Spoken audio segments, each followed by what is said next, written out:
4 jours après les présidentielles au Gabon, un groupe de militaires a annoncé ce 30 août 2023 la suspension de toutes les institutions de la République et a mis en place le président Ali Bongo Ondimba en résidence surveillée. Pour bien comprendre cette situation qui prévaut au Gabon, notre confrère Jean Damascène Manichimngi vient de s'entretenir par téléphone depuis Libreville avec le journaliste gabonais Jean-Yves Ntoutoumé.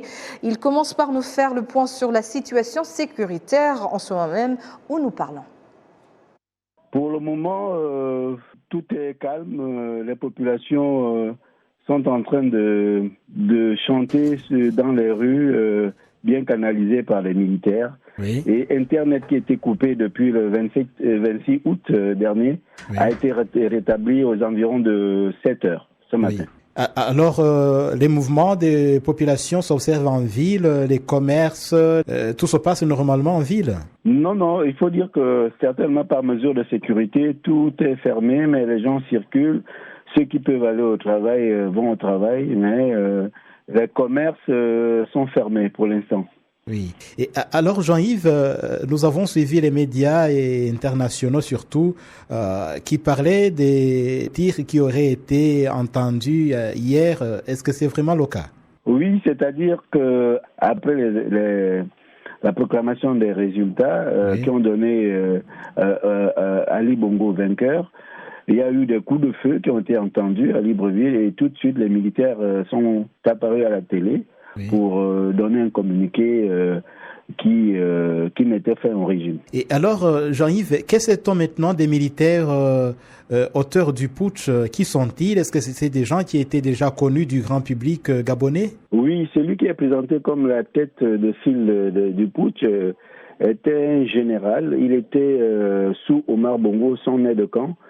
Il est général, commandant en chef de la garde républicaine. Oui, et ses collaborateurs? Ses collaborateurs, oui, sont connus des Gabonais, oui. C'est un condensé de corps, c'est la garde républicaine, c'est l'armée, c'est la gendarmerie. Donc il y a beaucoup d'officiers qui étaient représentés lors de la lecture du communiqué par les militaires. Et alors, comme journaliste, si vous avez suivi, comment est-ce que cette annonce des militaires a été accueillie par la population gabonaise?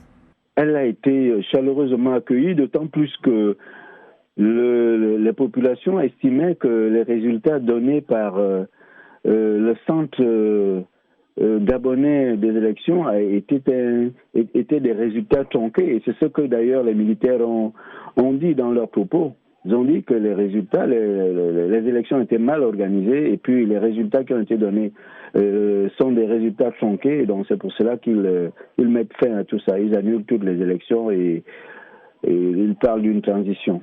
Ils n'ont pas encore donné la durée de la transition. Oui. Et est-ce qu'à l'heure où nous parlons, y aurait-il une quelconque réaction de la part de l'opposition gabonaise? Pour l'instant, il n'y a pas encore de réaction du côté de l'opposition, même ni de parti du pouvoir, si on peut le dire, est-ce qu'il est même encore au pouvoir. En tout cas, il n'y a pas encore de réaction du côté du camp politique gabonais. Oui. Et alors, revenons sur le président déchu, Ali Bongo. Est-ce que vous savez plus de ces nouvelles aujourd'hui, après cette annonce des militaires? Oui, selon les militaires qui ont fait le coup d'État, le président de la République, il est en résidence surveillée. Oui. Il y a une vidéo publiée là, qu'on a envoyée sur WhatsApp, dans les réseaux sociaux, où le président s'exprime en anglais, disant qu'il ne sait pas ce qui se passe. On a pris son enfant, son fils qui était son proche collaborateur, et puis sa femme n'est pas à ses côtés, il est seul. Il lance une alerte, il ne sait pas ce qui se passe en fait.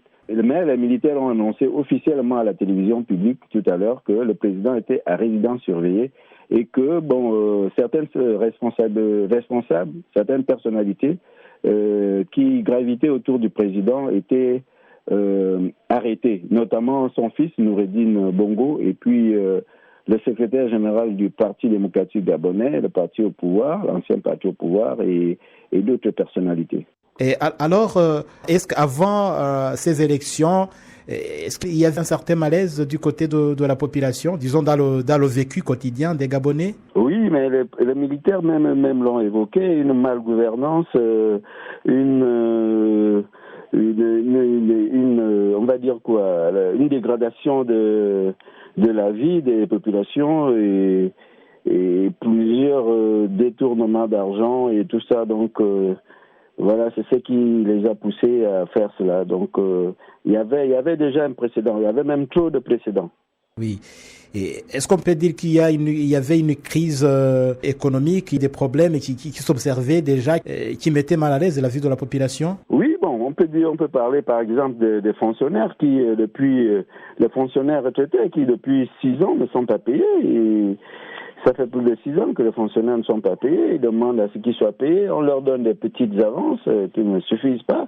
Et jusque-là, ça fait plus de 6 ans que cette catégorie sociale-là n'est pas payée.